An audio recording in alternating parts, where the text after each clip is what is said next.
Allahumma inni as'aluka wa atawajjahu ilaika binabika Muhammadin Nabi Rahmah. Ya Muhammad ya Rasulullah, inni tawajjahtu bika ila Rabbi fi hajati fatuqbali. Allahumma inni as'aluka wa atawajjahu ilaika bika rahmatil marhum al-arif billah Haji Muhammad Hasan, ya Haji Hasan Saiful Rijal, ya Haji Imam Absawati, ya Syekh Hasan, ya Syekh Hasan Saiful Rijal, ya Syekhon, ya Haji Imam Absawati. Inni tawajjahtu bika ila Rabbi fi hajati fatuqbali. Allahumma la sahla illa ma ja'altahu sahla wa anta taj'alul hasna idza syi'ta sahla. Allahumma ya ghani wa ya hamid ya mu'id ya rahim ya wadud aghnini bihalalika an haramika wakfini bifadlika amman siwaka. Al-Fatihah.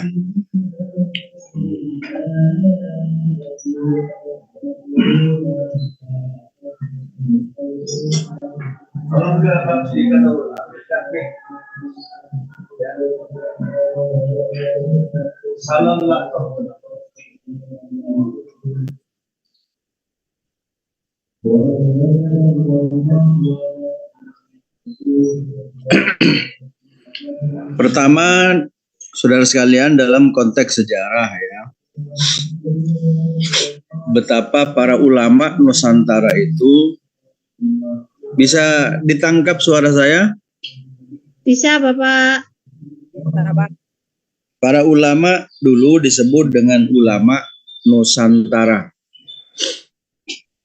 Jauh sebelum Indonesia merdeka, para ulama Nusantara ini telah berembuk begitu cintanya terhadap kemerdekaan ya. Sehingga pada tahun 1872 ya, 72 tahun sebelum Indonesia merdeka, pernah dilaksanakan Bahsul Masail, pembahasan ya. Apa temanya? Kalau Nusantara ini menjadi negara merdeka, kira-kira akan diberi nama apa? Itu salah satu topiknya. Diskusinya berada di Masjid Baitur Rahman di Aceh. Ya.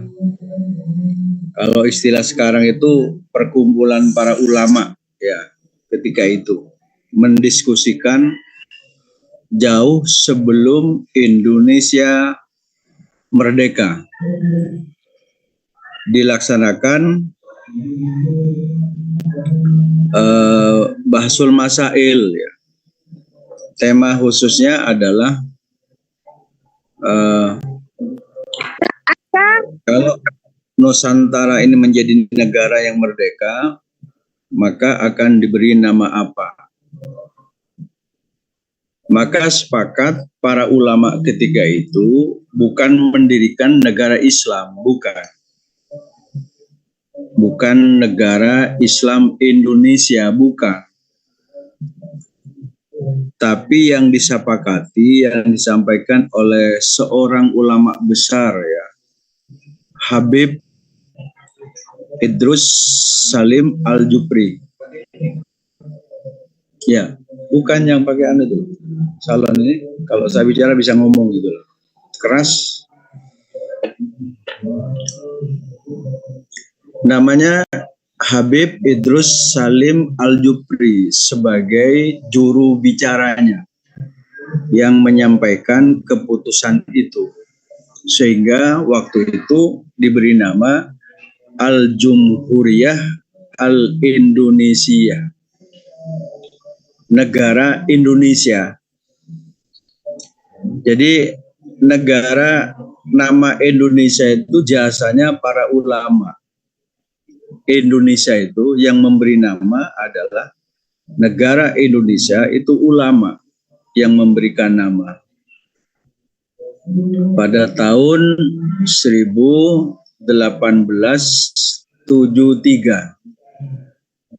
72 tahun sebelum Indonesia merdeka. Ini karena semangatnya para ulama, ya, karena sudah dalam kondisi sengsara kehidupan dengan dijajah oleh Belanda ketika itu, ya. Karena negara sedang dijajah itu tidak ada yang dalam dampak positif, pasti negatif, sengsara terhadap umatnya. Oleh karena itu saya sebagai anak bangsa dengan jenengan semuanya, ya,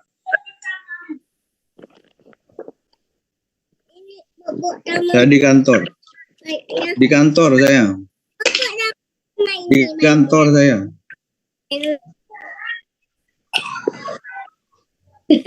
Mau kemana itu?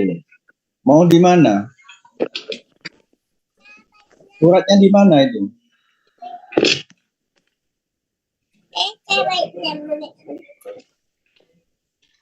Gak usah dipegang ini, Enggir. Ya, suruh ke sini aja, sedang saya ngajar. Kami yang ke sini dah. Tunggu di kantor itu aja.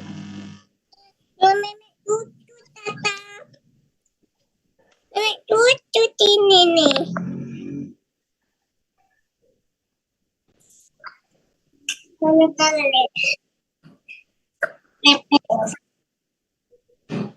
Halo.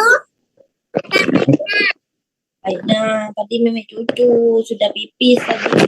Pinter baiknya kayak Mbak Nana. Mbak Nana lagi apa? Gak boleh lihat HP terus.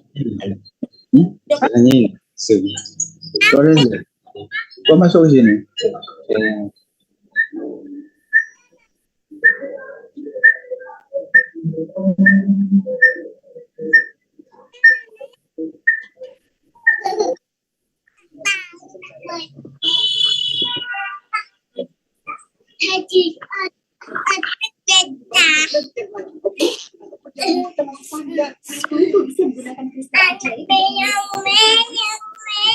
Anak.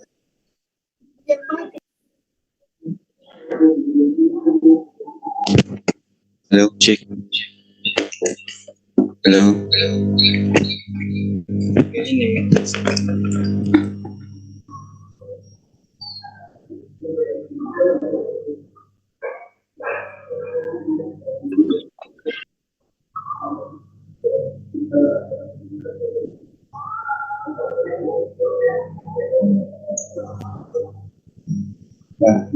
Siapa? Recording in progress.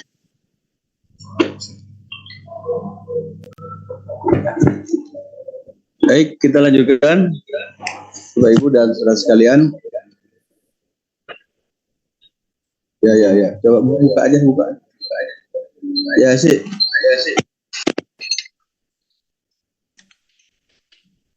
Udah ya. Ya. Bisa ditangkap? Bisa. Bisa, Bapak. Bisa ya? Bisa. Ya. Jadi nama Indonesia itu adalah yang memberi nama ulama. Hasil Bahsul Masail pembahasan di Aceh 72 tahun sebelum Indonesia merdeka. Yang disampaikan oleh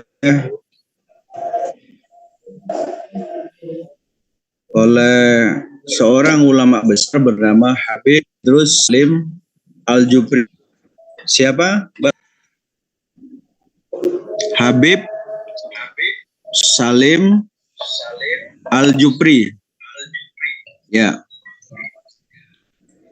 Itu yang menyampaikan hasil keputusan para ulama tentang nama Indonesia kalau Nusantara ini menjadi negara yang merdeka.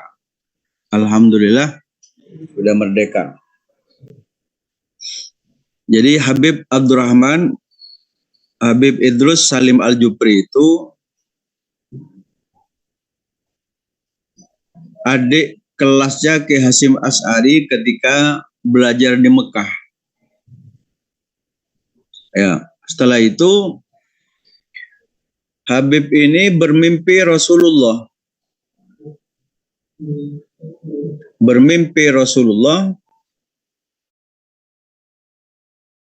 Lihatnya beliau istikharah kepada Allah Subhanahu wa taala, kalau Nusantara ini nanti menjadi negara yang merdeka, maka kira-kira benderanya apa?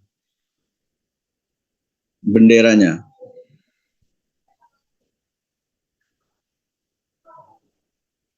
Maka benderanya merah putih, ya, warna itu warna merah putih. Itu mimpinya seorang ulama besar yang tadi itu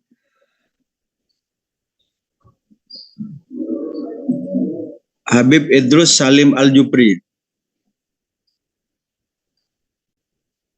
Habib Idrus Salim Al-Jupri yang bermimpi Rasulullah tentang warna bendera merah putih. Karena itu nama Indonesia dengan merah putih itu hasilnya seorang ulama istikharah pada Allah, petunjuk Allah Subhanahu wa taala.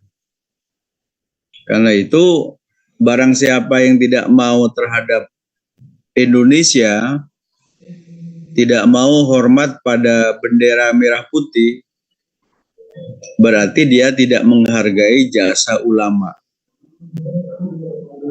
Jasa ulama jauh sebelum Indonesia merdeka. Lagi-lagi untuk mencapai kemerdekaan itu adalah hasilnya perang. Jadi merdeka ini adalah bukan hadiah dari Jepang, ya. Bukan hadiah dari Belanda, bukan hadiah dari Inggris, tetapi hasil perjuangan.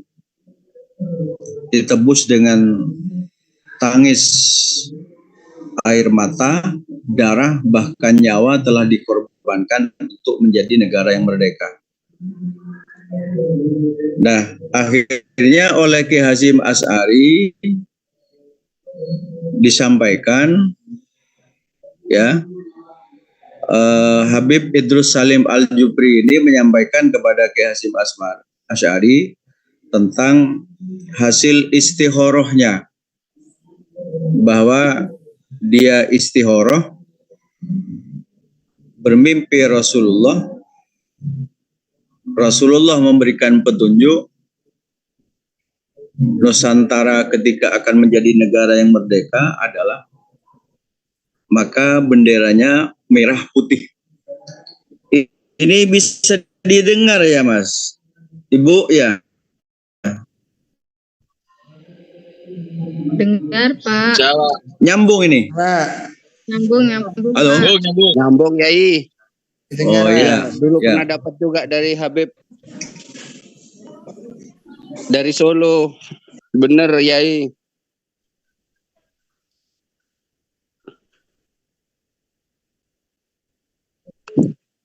Jadi,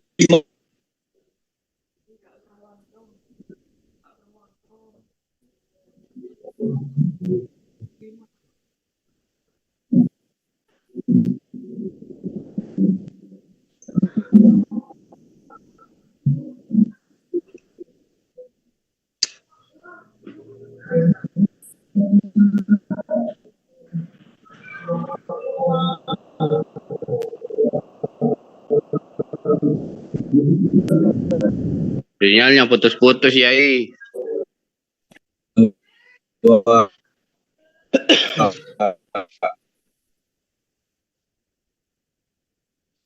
Recording stopped.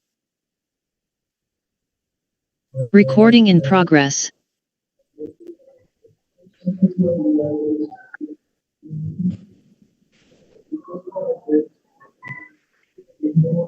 Halo? Dengar, Pak? Ya, Putus-putus ya? Ya, dengar dah Pak Yai. Bapak. Dengar, Pak. Nyambung lagi. Ya, nyambung lagi. Ini loh, kenapa ini? Oh, ya, sebentar ya. Masih ada perbaikan wifi ini ya. Putus nyambung, Ya. Ya, Pak. Mana sambungannya?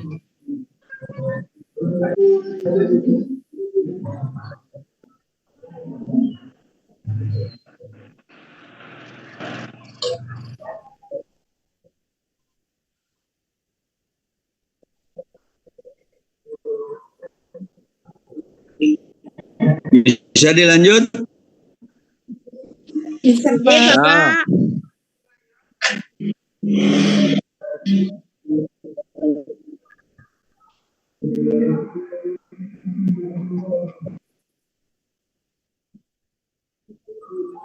Kalau ada di era sekarang, lalu hormat kepada bendera merah putih itu syirik, ya. Tidak demikian halnya. Jadi menghormat bendera itu adalah menghormati jasa. Jasa kemerdekaan, menghormati kedaulatan negara, menghormati jasa-jasa para pahlawan kita. Itu artinya, apalagi seperti yang saya sampaikan itu, merah putih adalah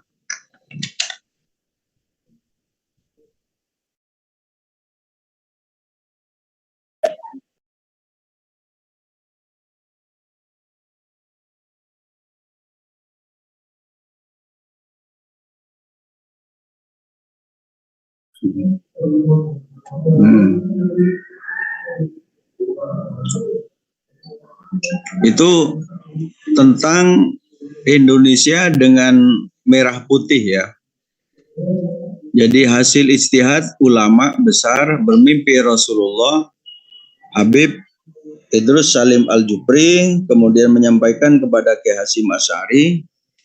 Kiai Hasyim Asy'ari akhirnya juga menyampaikan kepada komunitas para kiai pejuang Nahdlatul Ulama ketika itu.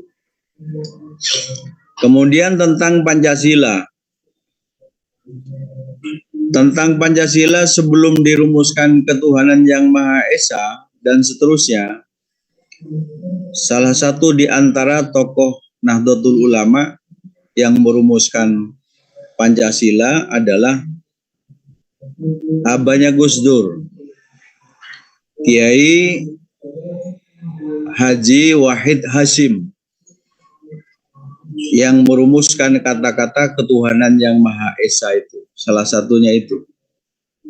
Kemudian sebelum Indonesia merdeka, Kiai Hasyim Asy'ari itu sebagai pejuang kemerdekaan. Ya, gigih bener Kiai Hasyim Asy'ari itu. Pelaku bener Kiai Hasyim Asy'ari itu menjadi pejuang bangsa Indonesia. Sehingga Kiai Hasyim Asy'ari itu pernah dipenjara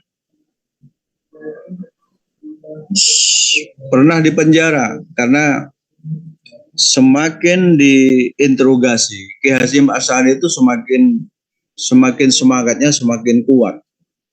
Tidak ada lagi, jawabannya adalah harus merdeka.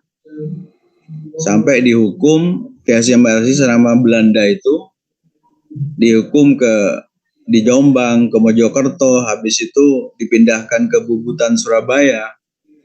Kiai Hasyim kurang lebih 4 bulan Kiai Hasyim itu dipenjara oleh Belanda. Ketika ditanya Kiai Hasyim Asy'ari, bagaimana Kiai Hasyim Asy'ari ketika di penjara, beliau menyatakan nikmat di penjara karena memang Indonesia merdeka itu saat merupakan hadiah beliau kepada anak bangsa Indonesia ini. Bahkan Kiai Hasyim Asy'ari ditawari untuk jadi presiden.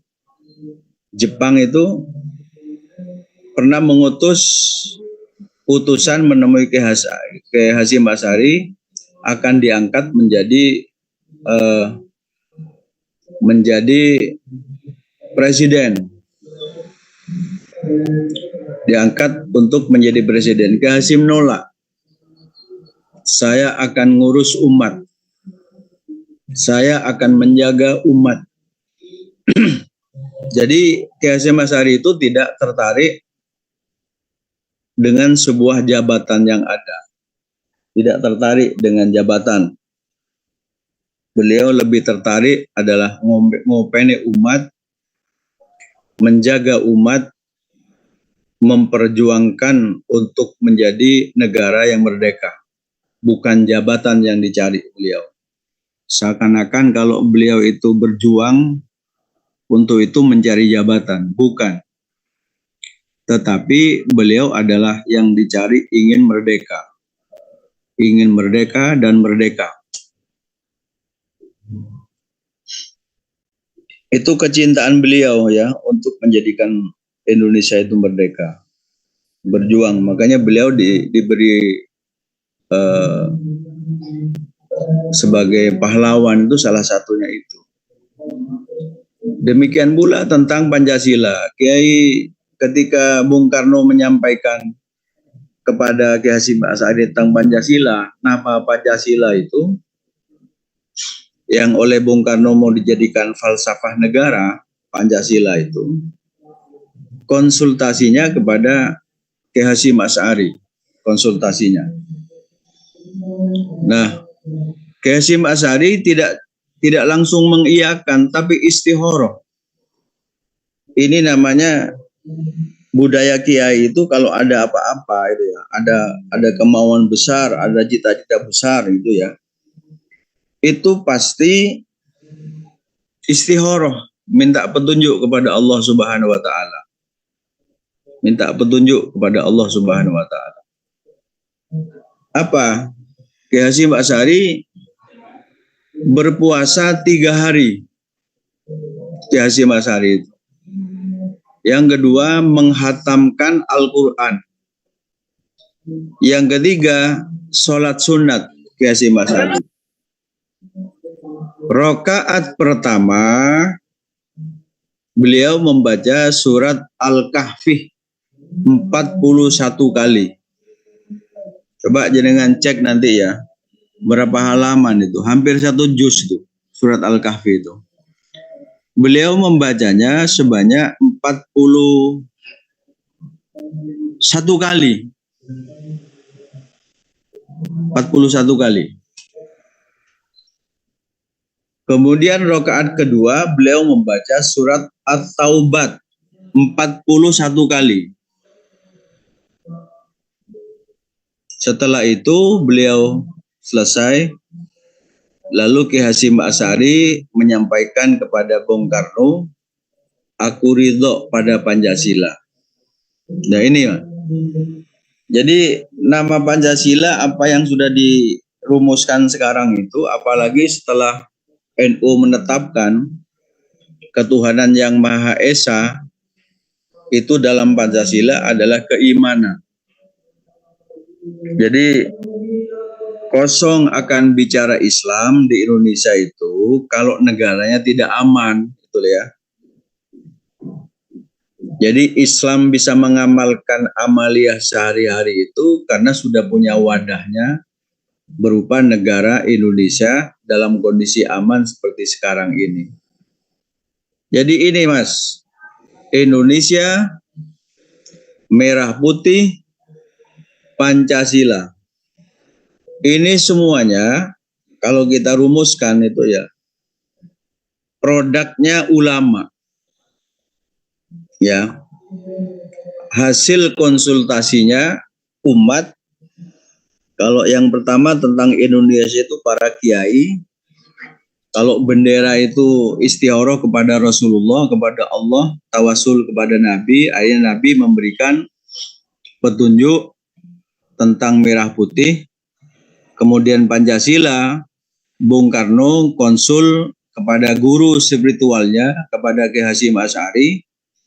Akhirnya beliau istikharah dan meridhoi Karena itu kalau ada anak bangsa sekarang itu ya yang menyoal tentang Indonesia, menyoal tentang merah putih, hormat siri, kemudian Pancasila, makanya itu suruh baca sejarah, suruh ngaji ya. Suruh ngaji. Ya, itulah namanya Indonesia. Makanya Indonesia harga mati, NKRI harga mati ya itu isinya salah satunya. Paham tentang itu. Indonesia harga mati, ya mau menerima uang Indonesia, mau menerima ijazah seperti sistem di Indonesia, mau mengamalkan konteks kenegaraan seperti di Indonesia. Itu namanya NKRI harga mati. Itu salah satu artinya. Karena itu kalau tidak mau terhadap Indonesia tapi uangnya mau, ya itu namanya mengkhianati sejarah itu. Ya. Tidak mau terhadap Pancasila, tapi nikahnya pakai Indonesia. Kan pasti kartu nikahnya itu ada gambarnya Garuda kan? Iya kan? Halo? Halo? Ya, Pak. Kartu nikah kita ada nggak gambarnya Pancasila? Garuda? Ada. Ada kan? Ada, Pak. Ya, itu namanya harga mati Indonesia itu. Karena itu terhadap beberapa kelompok yang ada di Indonesia itu yang selalu menyoal-nyoal Indonesia, nyoal Pancasila, kemudian nyoal apapun lah ya. Ya.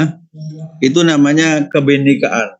Ternyata para ulama kita jauh sebelum Indonesia merdeka itu sudah konsultasi kepada Allah Subhanahu wa taala. Dalam istilah orang kita, istikharah kepada Allah Subhanahu wa taala. Akhirnya datanglah petunjuk-petunjuk tentang seperti yang kami ceritakan. Termasuk Nahdlatul Ulama. Ya. Nahdlatul Ulama itu organisasi tidak serta-merta jadi. Ya. Tidak serta-merta jadi. Tapi Nahdlatul Ulama itu jadi karena hasilnya istikharah. 2 tahun Ki Hasyim Asy'ari itu istikharah, enggak datang-datang, malah datangnya kepada Ki Holil Bangkalan. Akhirnya Ki Holil Bangkalan asal istikharahnya akhirnya menugaskan Ki As'ad Syamsul Arifin ketika itu suruh mengantarkan tongkat kepada Ki Hasyim Asy'ari. Ki As'ad Syamsul Arifin dari dalamnya Ki Holil Bangkalan itu jalan kaki ke Tebuireng Jombang bawa tongkat. Nih As'ad, tolong tongkat nih antarkan kepada Ki Hasyim Asy'ari. Nyampe di sana disampaikan kira-kira tahun 1922 ketika itu ya. 24 ya. Diantarkan itu begitu diterima nyambung sudah itu. Suaranya putus-putus, Pak. Mohon maaf. Suaranya putus-putus. Iya, nyambung. Apa nyambungnya? Langsung Ki Hasyim. Jadi saya mendirikan Nahdlatul Ulama. Jadi saya mendirikan Nahdlatul Ulama. Karena tongkat itu ibaratnya isyarat kekuasaan. Sama halnya sudah dapat restu. Tongkatnya Nabi Musa. Tongkatnya Nabi Musa ketika dipukulkan ke laut itu, kemudian Laut Merah pecah. Ya, tongkat kekuasaan. Apa itu? Mukjizat. Mukjizatnya Nabi Musa. Ya. Nah, itu ibarat filosofinya tongkat yang diberikan oleh Ki Holil Bangkalan atas restu Ki Holil Bangkalan yang sudah dapat isyarah dari Allah, diberikan full mandat kepada Ki Hasyim Asy'ari untuk melanjutkan pendirian Nahdlatul Ulama. Itu namanya hasil juga istikharah. Nahdlatul Ulama itu adalah riyadhah, didirikan, ya. Riyadhah, didirikan. Riyadhah, didirikan. Kemudian dapat satu saat setahun lagi Kiai As'ad Samsul Arifin ditugaskan lagi oleh Kiai Holil Banggalan untuk mengantarkan tasbih, dikalungkan, ya, dikalungkan oleh Kiai Hasim, oleh Kiai Holil Banggalan. Sepanjang perjalanan Kiai Samsul Arifin itu tidak menyentuh tasbihnya. Akhirnya sampai ke dalamnya Kiai Holil, Kiai Samsul, Kiai Hasim Asy'ari, nyampe di sana diaturkan, diambil sama Kiai Hasim Asy'ari di lehernya Kiai Samsul Arifin. Apalagi pesannya? Ya Jabar, ya Qahar, ya Jabar, ya Qahar, ya Jabar, ya Qahar, ya Jabar, ya Qahar. Itu makin memantapkan NU didirikan dengan pendekatan kepada Allah. Tasbih, ya. Artinya dengan tasbih itu sebagai isyarat NU didirikan jangan melupakan Allah, tapi harus banyak berzikir kepada Allah Subhanahu wa taala. Ya, ini salah satu, ya, cerita dalam konteks sejarah di mana NU didirikan itu dengan riyadhah kepada Allah Subhanahu wa taala. Riyadhah kepada Allah Subhanahu wa taala, tirakat, ya, sehingga menghasilkan sesuatu yang seperti itu.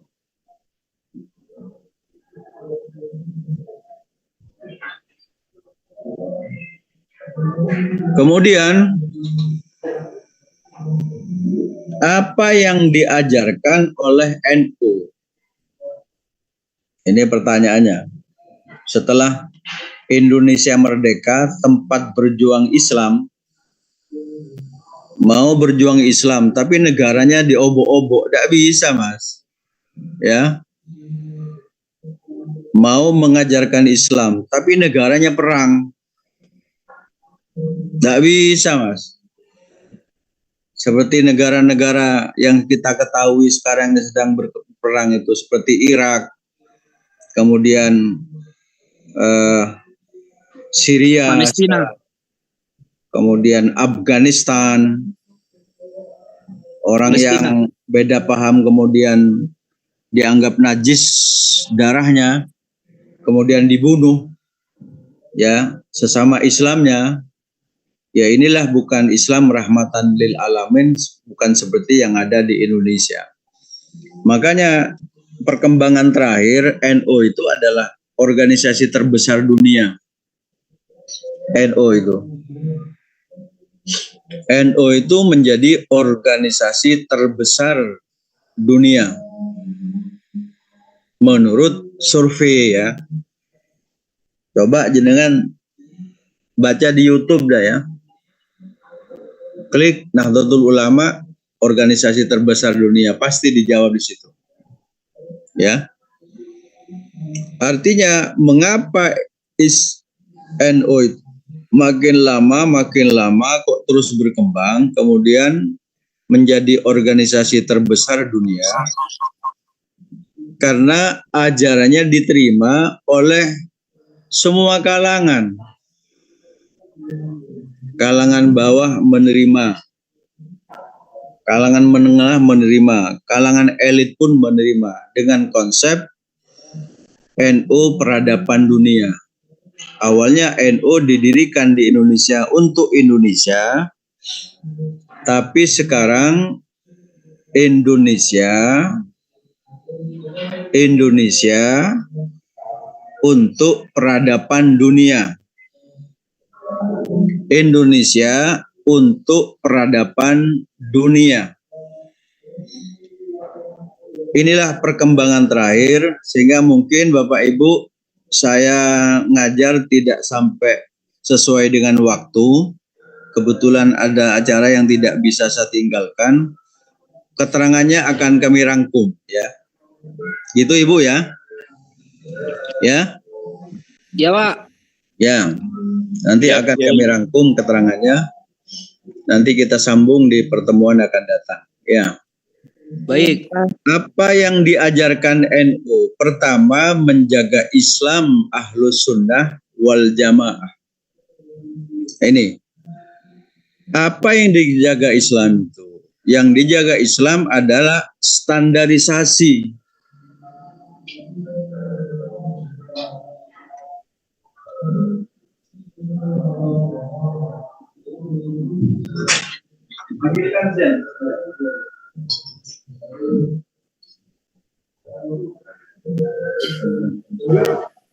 Randy. Yang dijaga itu adalah standar mutu, Pak. Standarisasi beragama. Contoh, ada orang mengatakan misalnya gitu ya, hubungan laki dan perempuan tidak harus nikah. Ini yang dijaga oleh NU. Ini yang dijaga oleh NU. Jadi laki perempuan ketika ada keinginan ingin melakukan hubungan seksual, maka tetap melalui pintu nikah.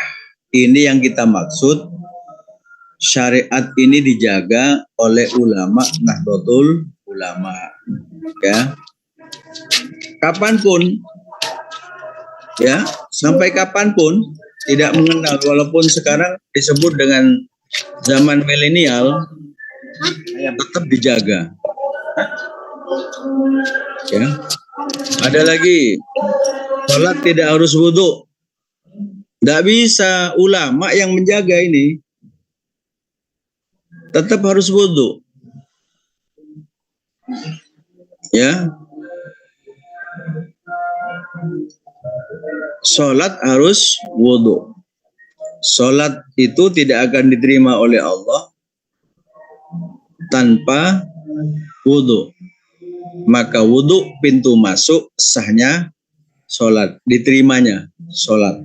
Ya, salah satunya. Ini yang kita maksud Islam Ahlus Sunnah wal Jamaah itu standarisasinya dijaga oleh ulama Nahdlatul Ulama.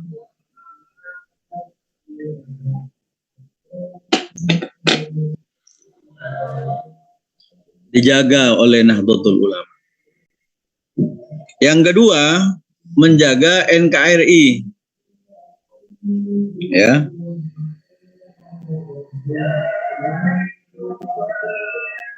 Menjaga NKRI. Jadi komitmen, karena NU termasuk salah satu yang mendirikan, maka negara ini harus dijaga.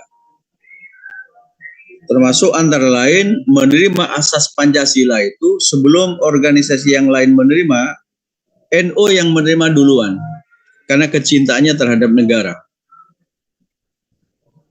Maka tugasnya NU, tugas utamanya adalah menjaga NKRI, menjaga Pancasila, dan menjaga Islam Ahlus Sunnah wal Jamaah. Ya.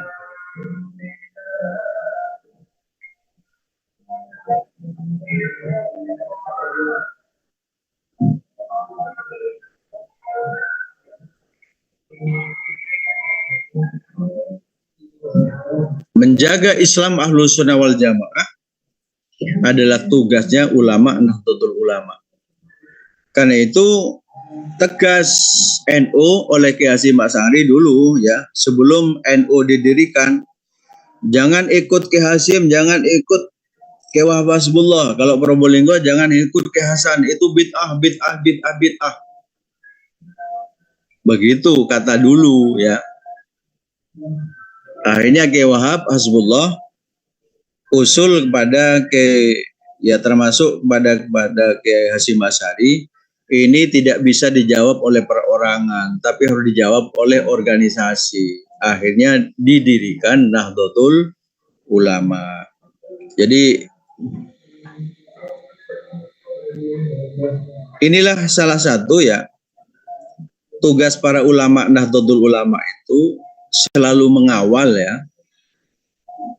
Selalu mengawal bagaimana Islam Indonesia itu terjaga. Islam tetap terjaga. Islam Ahlus Sunnah wal Jamaah menjaga NKRI dan menjaga Pancasila. Setelah itu, pada konteks yang secara pokok Islam Ahlus Sunnah wal Jamaah itu adalah ada akidah, ada syariat, ada akhlak. Nanti rekamannya akan saya kirimkan ya nanti atau besok ya. Rekaman tentang dasar-dasar iman, Islam, dan ihsan.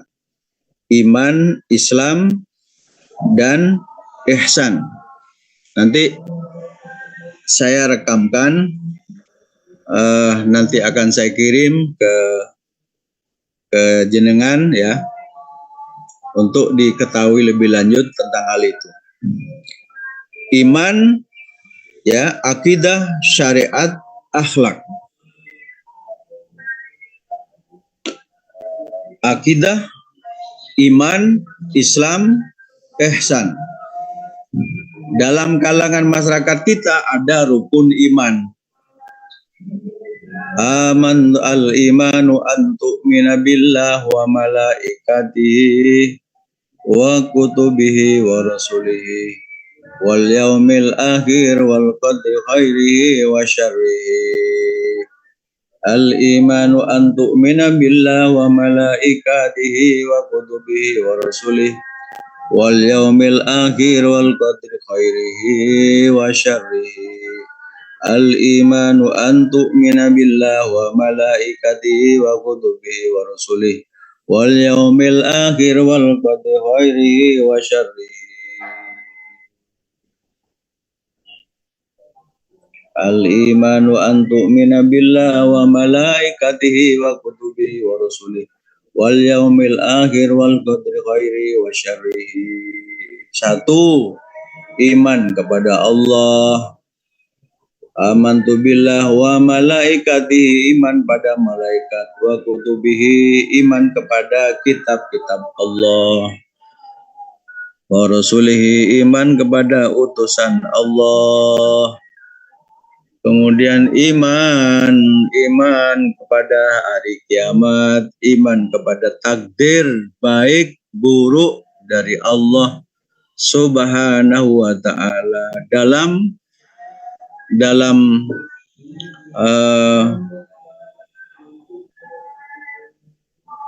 kehidupan sehari-hari kita sebut itu rukun iman ya, rukun iman.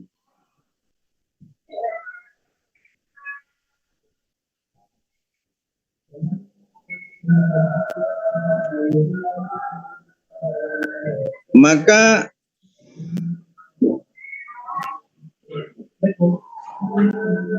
ya, sepeda mobil ya, pindahkan ke sini.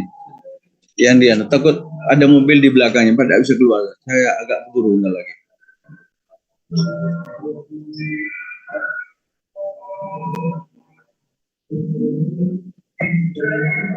Tapi itu, Mbak, ketika bicara iman itu pasti ada ayat Al-Quran, ada hadis, ada qaulul ulama. Ya. Contohnya kalau Al-Quran, ya ayyuhalladzina amanu ittaqullah haqqa tuqatih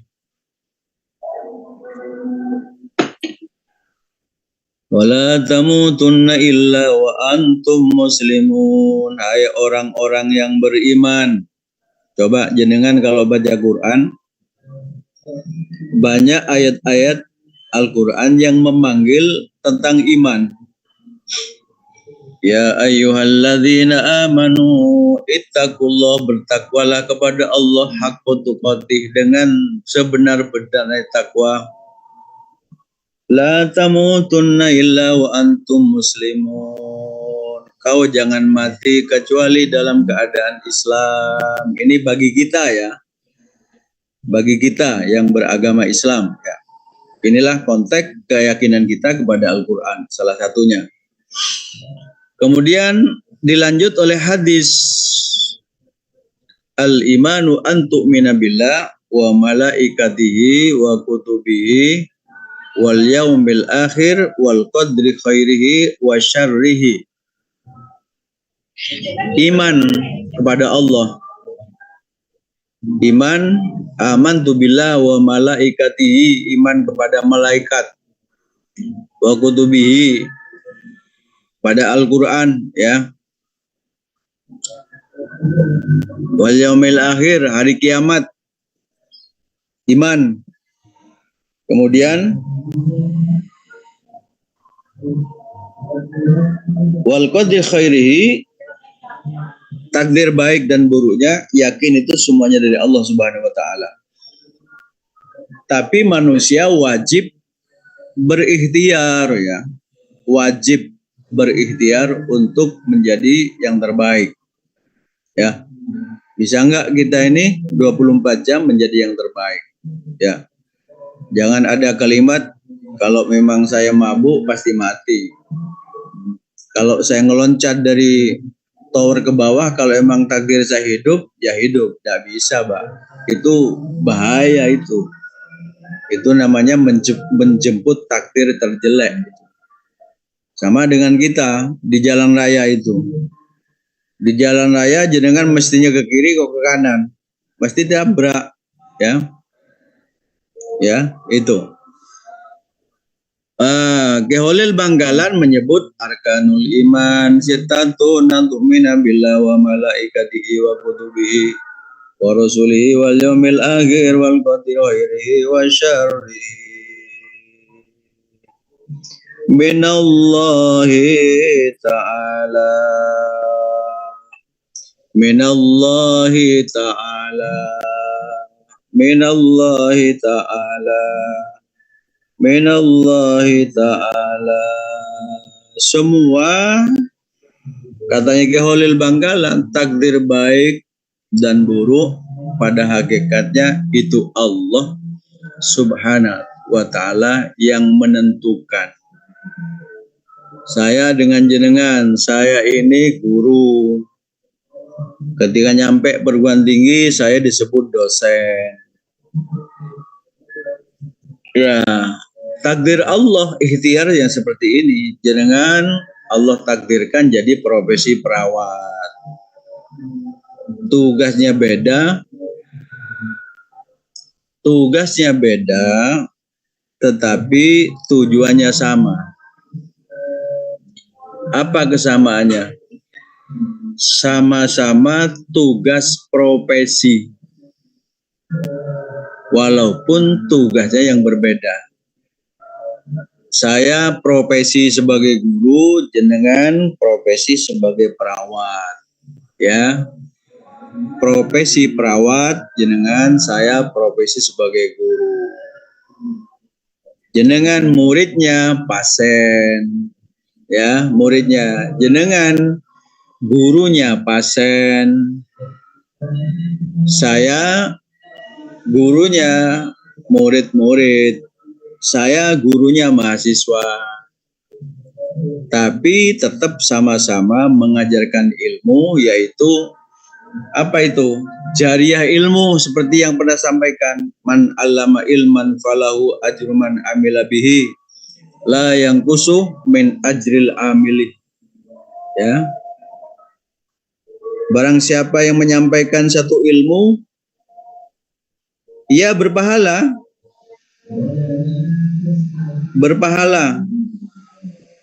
dan mendapatkan pahala dari orang-orang yang menyampaikan tanpa terkurangi sedikit pun.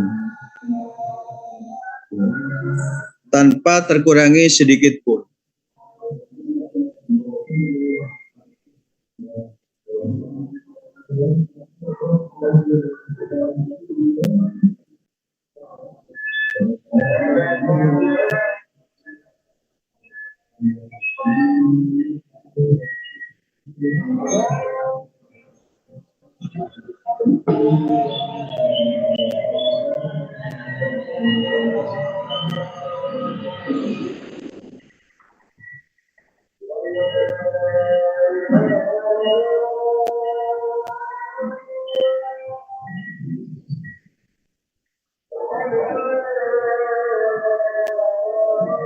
Sekarang saya ngajar, dapat pahala. Jenengan mengamalkan juga dapat pahala. Saya mendapatkan pahala dari jenengan semua itu tanpa terkurangi sedikit pun. Ini namanya fadilah ilmu pengetahuan. Jenengan juga membimbing perawat, pasien ya. Pasiennya adalah sebagai murid jenengan. Ketika pasien mengamalkan atas bimbingan jenengan, itu jenengan mendapatkan pahala. Pahala dari mereka tanpa terkurangi sedikit pun. Inilah kita ya. Ya, kalau Ki Hasan Sepuh menyampaikan itu dengan bait, dengan syair. Kalau Ki Hasan Ki Holil Banggalan Arkanul Iman. Kalau Ki Hasan Sepuh menyampaikan imanuna bisittatin arkani, imanuna billahi bistiqoni, wa bimalaikatihi wa kutbihi wa ruslihi wal yaumi akhiratihi wal qadri khairihi kadza wa syarrihi min rabbina quluwihi wa murrihi. Ini seni para ulama terdahulu ya, yang bersumber dari Al-Quran, kemudian bersumber dari hadis, ada fatwa ulama, kaulul ulama,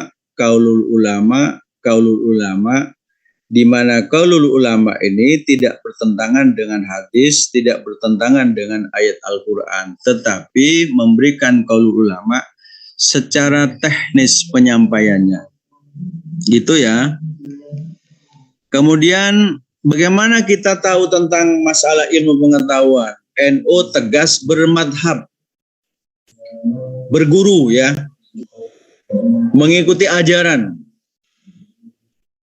Oke, jenengan catat. Rasulullah punya murid namanya sahabat. Sahabat punya murid namanya tabi'id. Sebutan ini Pak ya. Ini sudah ulama ini sudah. Tabi'id punya murid namanya tabi'id, pengikut ya. Ulama ini sudah. Ulama punya murid waliullah. Tabi'id punya murid namanya para waliullah. Para waliullah punya murid namanya ulama. Ulama punya murid terhimpun di dalam Nahdlatul Ulama. Begitu namanya silsilah keilmuan aswaja Islam Ahlus Sunnah wal Jamaah. NU tegas bermadhab. Sama dengan jenengan, saya tidak mau bermadhab. Misalnya ya. Kemudian kalau ditanya berimam kepada saya, nggak perlu imam. Langsung pada Allah. Pertanyaannya, ilmunya ngaji ke siapa? Bukankah jenengan semua, Bapak Ibu yang terhormat jadi perawat? Itu kan ada dosennya, betul nggak? Halo? Betul, Pak. Betul. Ada nggak orang yang jadi perawat tanpa belajar? Kan nggak mungkin. Maka jenengan jadi perawat itu ngikuti petunjuk teori perawat dari guru ke guru, dari dosen ke dosen, dari dosen ke dosen, dari dosen ke dosen. Teorinya sama dengan beragama. Saya ngaji tentang iman kepada Pak Aziz. Pak Aziz ngaji ke siapa? Ke Hasan Mutawakkil Allah. Ke Mutawakkil Allah ngaji kepada siapa? Ke Hasan Saiful Rijal. Ke Hasan Saiful Rijal ngaji kepada siapa? Ke Haji Muhammad Hasan. Muhammad Hasan ngaji kepada siapa? Ki Holil Banggalan. Ki Holil Banggalan ngaji kepada siapa? Kiai Nawawi Banten. Kiai Nawawi Banten ngaji kepada siapa? Kiai Zaini Dahlan. Kiai Zaini Dahlan ngaji kepada siapa? Terus harus begitu. Ini cara NU bermadhab, ya, bermadhab dalam bidang akidah, berguru kepada Abu Hasan Al-Asy'ari, Abu Hasan Al-Maturidi. Ini ulama sudah, ya. Kalau fikih kita bermadhab salah satunya kepada Imam Syafi'i. Kalau Nahdlatul Ulama kepada Madzhabul Arba'ah salah satunya adalah Imam Syafi'i.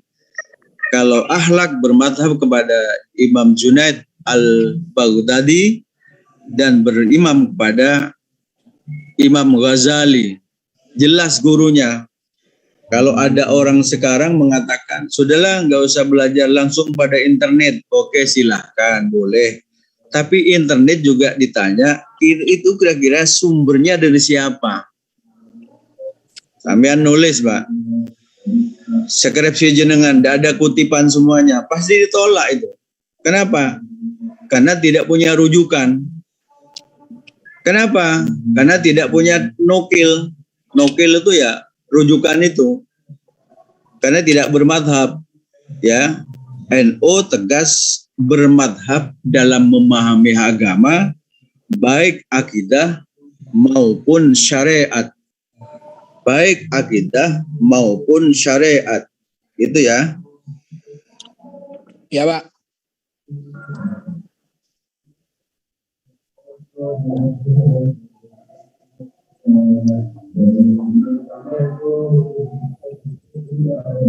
Ya.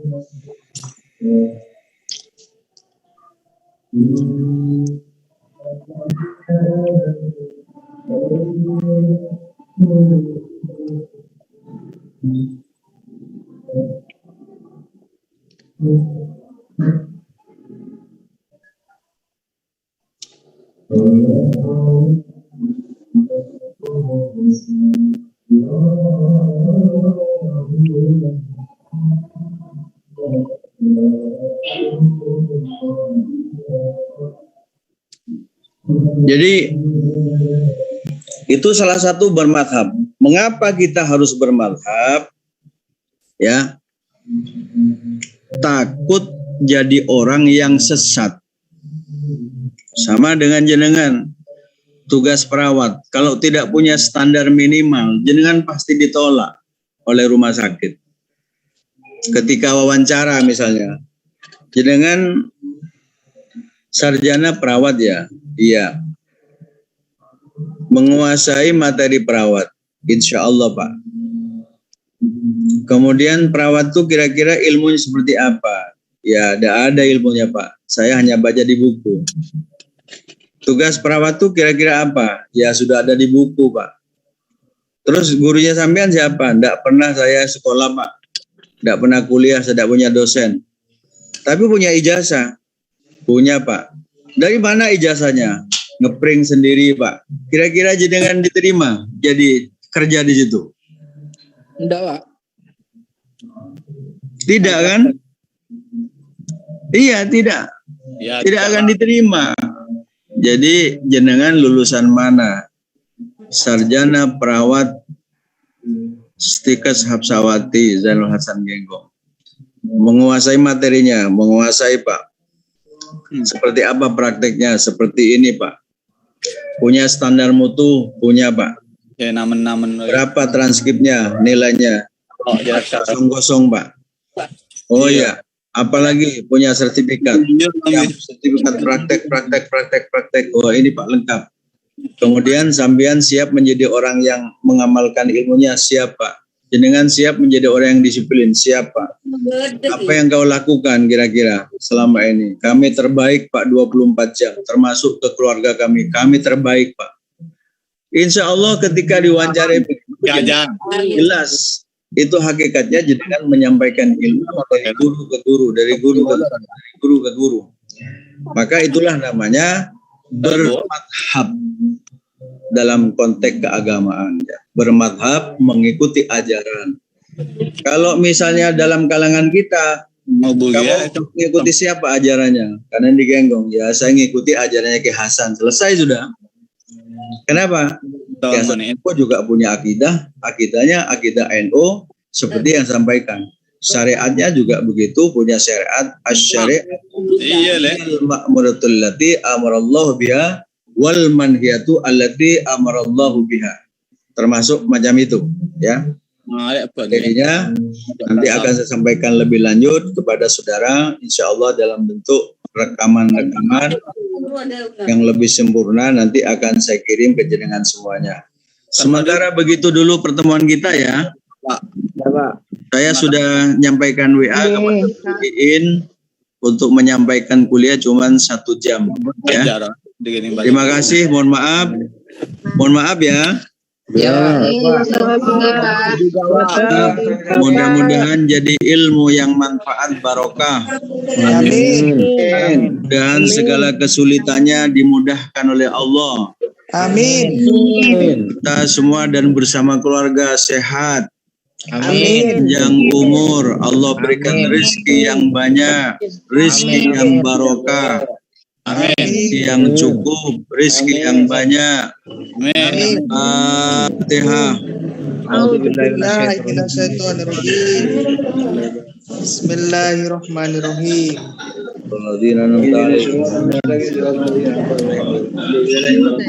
Mohon maaf ya, maaf semuanya ya. Assalamualaikum.